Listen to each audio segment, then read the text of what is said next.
Ew. I don't got a dog and I don't got a truck and I don't give a. This ain't no goddamn Dio. Rodeo's not a bad word. Why did I No, say I don't know.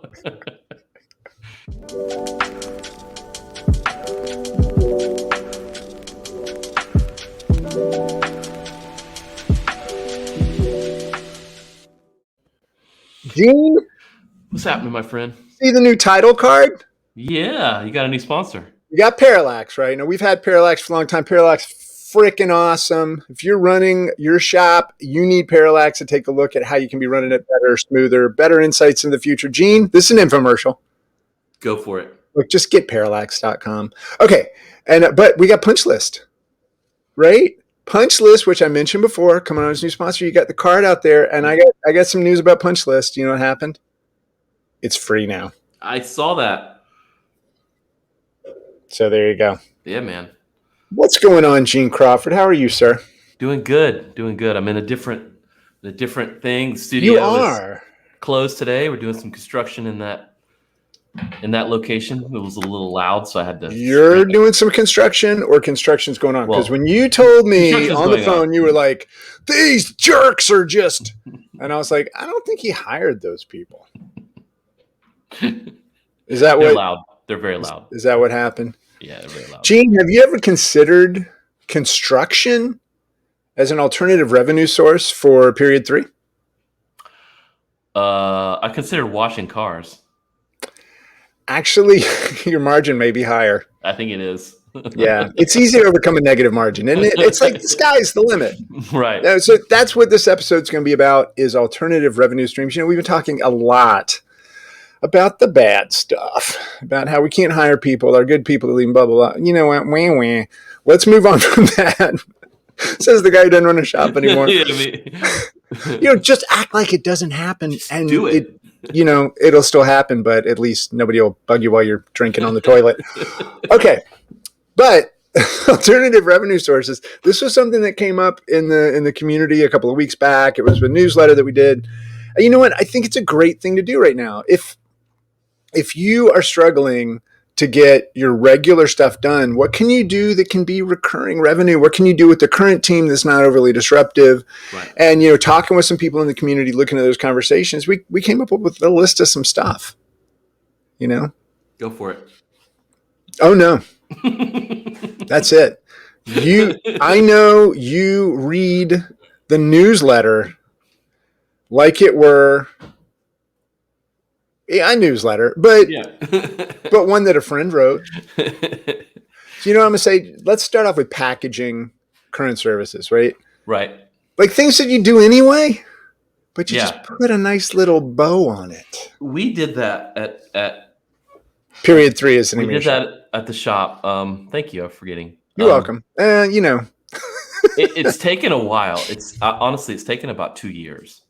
But we did we started doing that about 2 years ago, because let's face it, you build a website for somebody. I don't care how much content management you give them.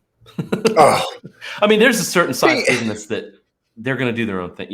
We're not talking about like not an internal team. This is like a smaller company, and more than likely the owner or a right hand is going to take $20,000 to $30,000, $40,000 website, right?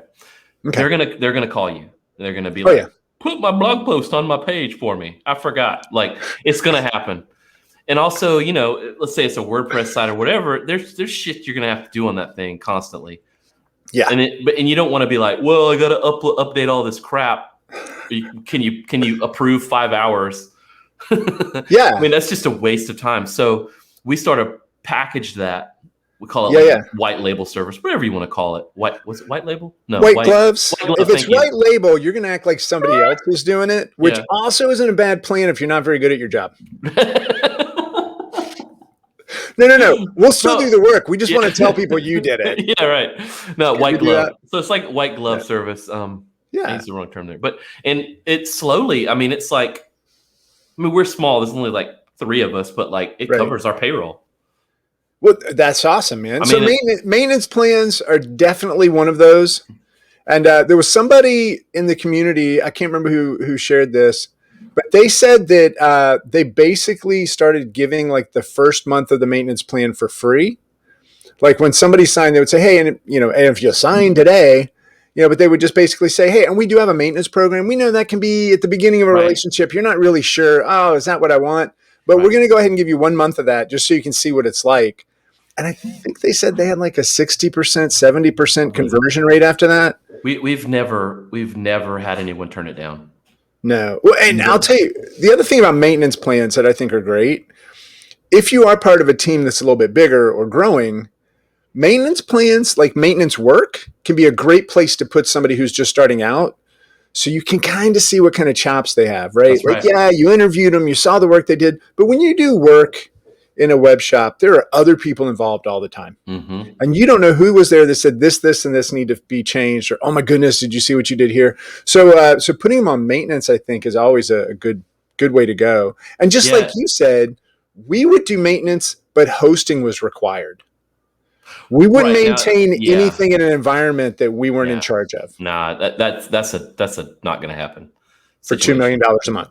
Yeah, anyway, well, I mean, if they need something, we do it on a cost basis. If we're working on something that they've got somewhere else, just because you can't control it. You don't know what's going to happen. You can't get the patches you might need to get for the server software. There's all kinds of stuff that can happen when you're not in control of it. And I will say that at one point for Engine, maybe 30% of our annual revenue was coming from hosting and maintenance. That's nice. Now, when we got into a situation where we were a little flatter and we were kind of a democracy, the emphasis on the crazy, everybody decided they didn't like the maintenance anymore and they wanted to get rid of it. And I don't think they understood the impact it had. That was our annual retreat. That was like so many choices we could make to say no to projects were because we had that rolling with 30%. Yeah, it's a creative or someone whose focus is building new things. They're not going to care about maintaining the things they built. They just aren't. Exactly, and we never did either. But you know what they do care about, and I've said this before, they care about their paycheck. When you can say, hey, no worries, we'll cut that, but everybody's going to take a 30% pay cut to make up for the fact that we're no longer doing that. Yeah. Is that cool? You cool with that? No, they're not. For those of you listening, we just made really funny faces. So check out the YouTube, and we're going to be right around 7 minutes and 35 seconds. We made really funny faces. Yeah, Carl's just yeah. And those types of people shouldn't be. They've got a role to play. And like you said, it's good for the noobs to get in on that. And most of the time, maintenance work is not like mission critical or super time sensitive. No. You got like 3 days to do something. That's plenty of time. And I'll say this, it's like the important thing when you roll out a maintenance plan for somebody is to have a very clear line as to what is maintenance and what is new. Right. Because they'll try to sneak that shit in there. Well, yes, and they don't really know, and sometimes you kind of want to. But the other thing that a maintenance plan is great for, so like we had the episode on retainers, and go back and listen to that, because if you allow people to roll over hours, that's not a retainer. No. Okay, that's just paying in advance. Mm-hmm. That's all that is, which is still cool. Mm-hmm. But when you have a maintenance plan, it's also an opportunity for you to do things you want to do on somebody else's dime that benefits them, but to be able to call a client and say, hey, there's a new technology we're kind of interested in. We want to rebuild this functionality on your site using that technology. Yeah.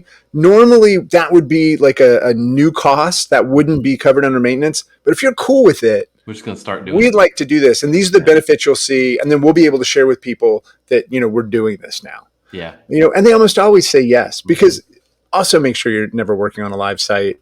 I only say that because, hey, I'm Carl. We're all guilty. We've all done it. But yeah, I think that's the biggest one, right? Maintenance and hosting and those types of things that they're going to call you to do anyway. And to your point, you can lead a client to a CMS, but you can't get them to make changes. Well, now one of the I know I'm interjecting here, but one of the things we just worked on, we have a client who's an agency.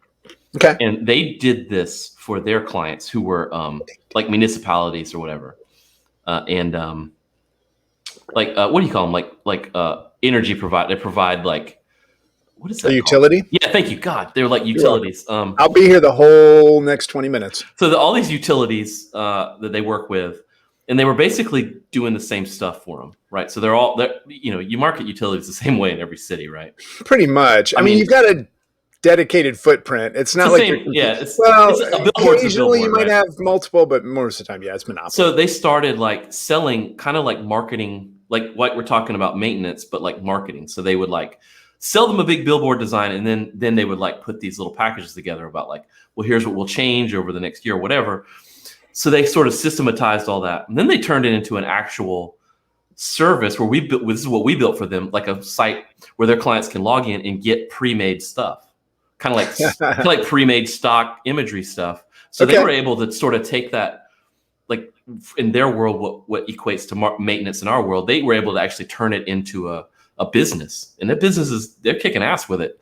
I think that's awesome. So they productized it. Yeah, we had an idea at Engine that we never launched, but we played around with it enough to give it a name and secure a URL because, again, hi, I'm Carl. But it was Workhorse Interactive. We do all the stuff your other shop doesn't want to. And the idea was just we'll get young, hungry, cutting their teeth people. We'll pay them a fair wage. Nothing like, we weren't looking to rip people off. But these are the people who just want the work, not the people, to your point, who are like, I never want to do that work. And then we would sell that to the other agencies and just say, hey, if you want us to handle your maintenance agreement for you, you go ahead and sell it. We'll take this percentage. We'll give you that. I really think that could have worked. And I do see a couple of shops like that now that are out there. I have no idea how well they're doing, but I always thought that's not a bad plan. And, that actually, there's a lot of things besides, just maintenance and hosting, obviously, under the package services side. Right. Were you going to talk more then, or? I was going to. You looked really excited. I have things to say, but go ahead. No, my therapist told me to stop cutting you off. So let me get this straight. I come up and my name comes up when you're talking to your therapist? Only when I lie to you about being in therapy. Fuck. And I was in therapy, and it was awesome. And he said he didn't need friends; he needed customers, and he told me to go away. But one of the things we did, we tried packaging an express service that we called Engine Express. So at the time, like most of our projects were probably in the 15 to 20,000 3-week turnaround. You get limited say in what we do. But when we did Engine Express, we thought, you know what, we're going to do a 4-page site with basic branding. They get 2 choices, and it's going to be like $5,000. Now I realize this was in the mid 2000s, right? And we thought, man, we could rock like 10 of these things in a month. Yeah. That's going to help out a lot. It was shit. It was horrible. You know why? Because the people who bought that were the people who would buy a 5,000 packaged website where they don't get to say a lot. Right. And we didn't want to work with them. Nah, you're not really. So that's the other side, right? Make sure that you're actually packaging something that you want to do. Right. Especially because if you don't want to do it, it's going to sell like hotcakes. I don't even know if hotcakes sell well. They're pretty good. Are they? Okay. Hot donuts. So like we make sure, I mean, I just said we do this maintenance, whatever, it's paying our payroll. We only sell that to our clients. Like I think that's the key. Yeah. And it's sort of like an exhaust. We're sort of like selling the exhaust, I think maybe is a term, but it's shit they're gonna want this stuff done over the next couple of years anyway. Yeah. And it's stuff that we do every month, and it's like, well, sometimes it's let's say it's a $20,000 WordPress website. It's really hard to justify a $800 to $1,000 a month hosting fee. Yeah, they're like, what the hell are we hosting here? Like it's a freaking WordPress site. And so they go shopping for that, and it's like GoDaddy's what, like $8 a month or something. And they go, well, why are you better? And you're like, well, I'm kind of not, because you can't call GoDaddy and tell them there's a problem. Yeah, but what we can do is you and tell you we fixed the problem before you even knew it existed. Yeah. Because if you're down for 6 hours and somebody comes a knocking, how much money could you lose? Yeah. Is it worth $8 a month to lose a few thousand? It's going to happen every time. Yep. Every time. So we've also started, which is not like we don't do any SEO work or marketing or anything like that, but we started like looking at their stats for them and giving them a report. So not like here, anybody can set up Google and then they're like, what the, they're like looking at it, doing whatever. But we're like, once every quarter, one of us will sort of look at their stuff and be like, hey, these pages are performing well. You should probably like update this because remember this looks like shit. And you said you come back to it or whatever. So you're also kind of, and if that thing is bigger than the monthly maintenance, then you got some more work to do. Yeah. Which can feed like somebody who's new to the team too. It can really feed them really well. It can keep them really busy. Well, and it gives you a chance every time you learn something new to review the existing project or, and say, let's try this, let's do this. Also, I'll say, research, discoveries, all that kind of stuff. That's another common thing that people package. We've had that conversation before. Don't call it discovery, call it definition. Discovery sounds kind of hippie juice. But when it comes to research, this was one that we packaged that worked really well, where we just packaged competitive research. Right. And we were able to show what a report looked like, redacted. Right. We're not showing. But the thing was, we didn't have to redact as much because we weren't talking about a client. We were talking about one of their competitors. Right. So to be able to have somebody who's just trying to figure out is what they're doing working, and then you just do usability test on a customer that you don't have. Like sit some people down and have them try to accomplish something for an automotive group that you don't work with, for retail. You remember, we've been in the industry long enough. We remember when Basecamp was 37 Signals, and we remember when they used to be a design shop, right? Back when I believed in Santa Claus. Yeah, and they actually did that. They would do like a usability review of FedEx or whatever, and that shit got a lot of traction for them. And that was also, let's just say it, that was confusion marketing too. Well, because a lot of people thought they redesigned FedEx. Right.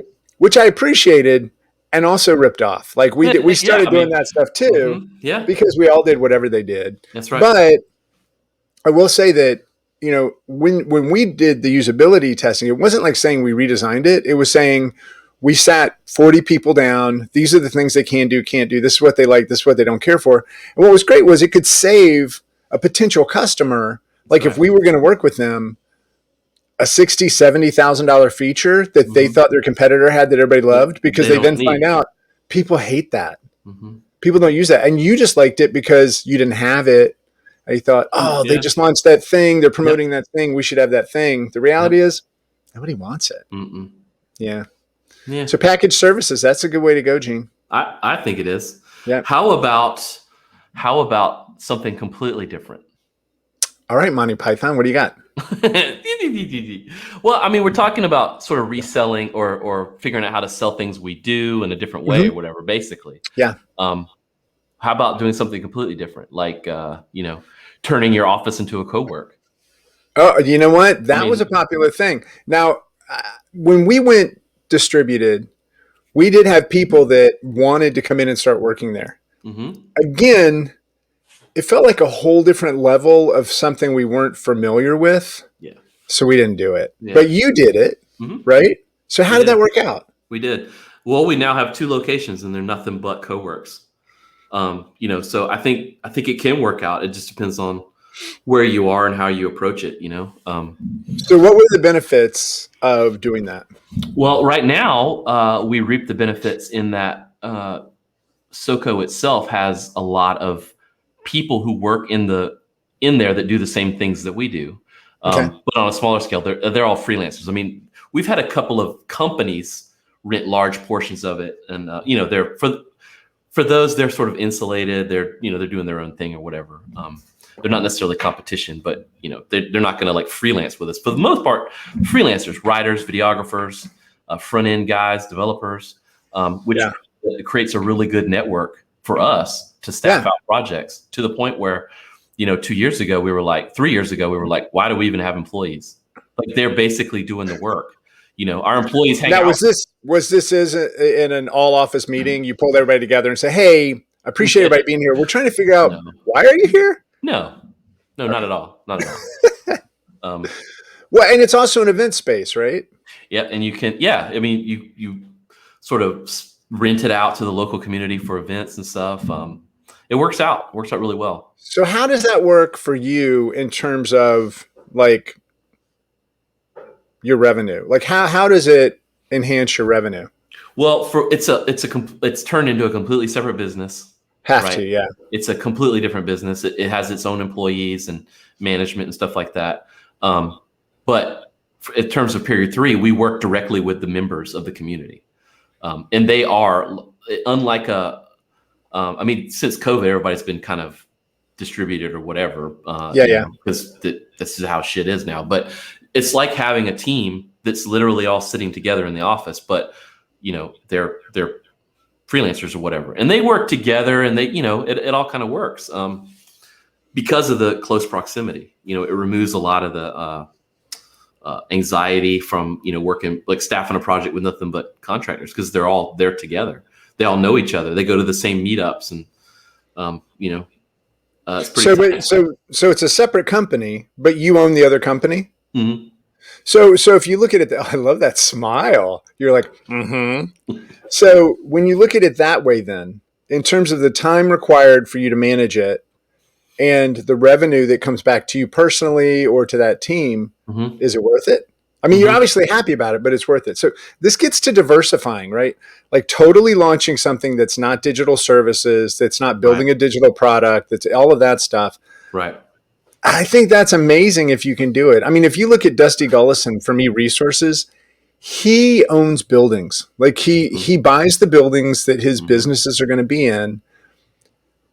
That's kind of amazing. That's an asset. Yeah. That's one of the big problems. One of the big problems with a services company is there are no assets. Your employees are your assets, right? So in order to get more money, you have to have more time, which means more people. So, and there's nothing wrong with that. That's just a different set of problems than owning a building. And that's a whole nother episode, because there are other ways, like you can raise your rates. Mm-hmm. A lot of people are worried about that, but it's like, well, I'll talk about this. Like, we've got the co-work, but I also own a gym. And one of the things that, like, the future still isn't here yet, right? I don't know what the fuck the next multipreneur. Thank you. I don't know what the next couple of years are going to look like. I mean, the gym could just die because no one goes there because of COVID and everybody's scared. I mean, it can happen. But like when COVID first hit, we had to figure out what to do, because all the members were like, "I'm canceling for a year," or "I'm canceling until there's a vaccine," or whatever. And we didn't know. We were like, "Fuck!" Can you put it on pause for me? That was the question that everybody was getting. Can we just pause this until COVID's over? Yeah, and that happened at the 2 years later. Yeah. Mm-hmm. So what we did was we immediately shifted at the gym from in-person classes to digital classes. So we didn't do everybody probably saw like all the little like live streams, and you're watching some dude on Instagram live do like a workout, and you're supposed to do it with him. Like early on, I was like, no one wants to watch us workouts. But what we'll do is we'll program the workout. We'll record one of the coaches talking you through it, demonstrate the movements, how to do it properly, safely. And then we also distributed some of our equipment. Like some people didn't have equipment, so we rented out like our kettlebells. We rented out some of the stuff. So they had this digital connection to us, and then they had some of the equipment if they needed it. And so they were able to get our services every day. And we just stepped up the coaching game. We checked in with them more often. Whereas if we check in with you like once every 2 weeks, we checked in with you every other day to make sure you were doing it for the people that want. Not everybody wants that. But, so it's a heavier lift in terms of your involvement. Yeah. But it also built a bridge until people were comfortable to come back in. But we to this right now, the gym's back open. Classes they're not as full as they were. They're like a fourth full. But we have still maintained. We've reduced the amount of digital services that we provide now. We just write the workout and send it to them and check in with them. But we actually have some clients that came in. They just do digital, and that's all they still do. Yeah. So we have these like a handful of these remote clients that we coach, which is a little weird, but that's a thing where we're like, could that be a whole huge business? Upside? It could be a huge upside, right? Like I know a lot of physical trainers. That sounded wrong. I know a lot of personal trainers have made that move years before COVID or whatever, right. Just to be able to sell more. Because to your point, right? They could only make as much money as they could charge for their time. But now if they can find a way to distribute their time to build once and repeat, right? Build once, sell many, that whole model, that's really interesting. I think that plays out for shops as well. It If you could. start looking at education, if you start looking at like there's a real uptick in people doing boot camps and calling them boot camps because master classes they tried to call them and it didn't. Well, we'll go boot camps. But selling like 6 weeks of education of something that they've learned. That's right. Like how to do something or best practices in a role or that sort of stuff. Yep. The Bureau's working on something for 2022 that's going to be a little more elaborate. But this idea of packaging your knowledge and selling it gets to that build once, sell many kind of mindset. Yeah, we have a member in SoCo that they for years they did search engine marketing. But now they make these customized classes on how to do search engine marketing and they sell that to people. Which I thought was like, wow, that's much better than like doing all this damn search engine marketing, Well, and also if you teach somebody else to do it and then they go and do it, and I'm not saying this is right, it takes a level of liability away from you too. Like we had the episode where we talked about getting sued. Yeah. You may still end up with some sort of backlash if something happens, but the reality is you're also constantly keeping an eye on what's next so that you can update for the next class. And maybe every third or fourth cycle, somebody comes back through. That's right. I will say, I mean, you had like events or whatever on the agenda for this too, but like, I've not run any events or, produced any events or whatever in 4 or 5 years almost. Yeah. I don't know, somewhere in there. Some would argue you never have, but I would too. I would say that I've definitely lost a step in keeping up with, I don't know how much fucking difference this makes for the industry, but like who's who and what they're doing. Right. Because, there's people coming up with new shit all the time. Oh, yeah. I'm probably like 3 months behind in like whatever. But where I was used to be like, people would tell me before they release their stuff. You know what I mean? So that was definitely a competitive advantage that I don't have anymore. Whatever. 6 one way, half a dozen other. Most clients don't really need the most current shit anyway. Oh, wow. That was a defeatist mentality. I like that one. I think everybody would agree. Oh hell, don't add more weight. It's just going to get sloppy anyway. Yeah. No, I'll say this. And events and products are two of the things on the list. And we're not going to get to both of them. We'll bring this back next week. But with events, one thing I want to say is that it's a lot of work. Yeah. Like people say they want to do it. They don't realize it's a lot of work. And I put this in the newsletter. I have no data to back this up, but I'm going to act like it's a fact. I think the reason most events you don't see a third time is because the person's thought it's not worth it. I didn't know I was going to catch hell from certain people. I didn't know speakers were going to be so hard to wrangle. I didn't know that the content or that person was going to say that thing on stage. And now I'm catching the backlash. You mean put a giant Facebook logo in flames when Facebook is your biggest sponsor? After Carl told him, yeah, that would be cool. Who did that? When did that happen? Converge, Florida. And I said, I don't want to be a part of an event where they're not allowed to do that. And Facebook left halfway through. Okay. So also you may have a partner that you're working with. It's a total jerk who's just going to sabotage your every move. I know you did. But just to say with events, you have to have a goal. You have to have a purpose. And you have to make sure that you believe in that purpose with enough passion that you're going to see it through, because it's going to take 3 years before you really start to see it come back. There are people who have been doing this. You know what? I'll say Christina Halvers with Confab and now with Button. It's an amazing event. I'm sure that she is now established, if she wasn't already, right, as content strategies, guiding light. But that event supplements what she does so much. It's got to. Right? In terms of her business, in terms of all that. And to your point, it probably should be a separate business. If it isn't, I don't know. But smart, it probably is. Absolutely, right? And then you look at a lot of e-com shops who have their own e-com workshops and things like that, just trying to attract those clients. So is your event going to be for prospects? Is it going to be for the industry? Because you know what? People want to work with people who are doing cool stuff. And so that's a great way for the talent shortage, to start doing stuff. But when you decide you're going to do it, you have got to talk to the people that you think are going to come. And this gets back to something you were saying earlier, like being out of it. One of the things that we've done at the Bureau that I wish we had done it before, but we were going too fast. We couldn't think about it was I look at the people who are in the space that we want to put on an event for, normally around content or a role. And I ask them, where do you go to find out the answers to questions that you have. And you know what? It'll be a podcast. It'll be a newsletter. It'll be a blog. Mm-hmm. It'll be a publication. And all of those publications and blogs and newsletters and whatever, they have people. Right. It may be another event, right? I've always been like, I appreciate people who look at other events and bring those speakers to their event. A lot of people will say, oh, that's poaching speakers. I think it's poaching speakers if they were going to be in front of this audience, right? It's actually sharing an audience. I normally try to find fresh faces, right, but sometimes there are people who are established that are going to give you credibility if they say yes. Yeah, I mean, that's how that works. Yeah, but I think events, in the last newsletter, definitely I went a little bit deeper on this. I could write a whole pamphlet, not just a newsletter, Gene. A pamphlet. A pamphlet. It's many pages. Could you make a zine? I could make an e-zine. Yeah, there you go. An e-zine. But yeah, so events I think can be really good, but you'll see so many people who don't realize the time it's going to take, the disruption to their team, the cultural challenges. Like period 3 was small and you did Converge and everybody got to be a part of it. And it made enough money, I'm assuming, that it was worth your while and everybody was able to see the benefit down the road.